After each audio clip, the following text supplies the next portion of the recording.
25 years since the September 11th terrorist attacks, a day so many of us will never forget. And as we approach that anniversary, a group of veterans is traveling to each of the 3 sites where lives were lost. Tonight, they stopped at the Pentagon Memorial. Our Katie Lusso was there.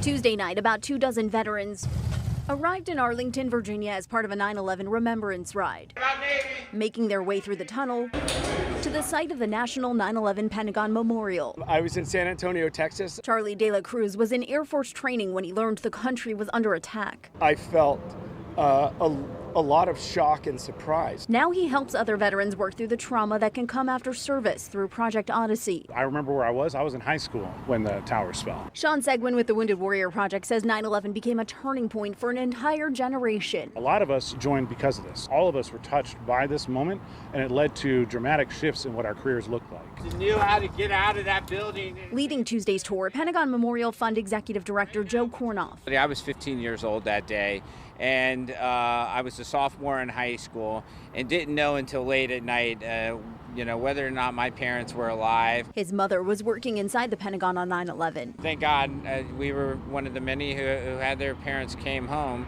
but for 184 people, their families were changed forever that day. 25 years later, they're still carrying those memories and using this ride to honor the fallen, while reminding other veterans they don't have to face their trauma alone. Know that we're here.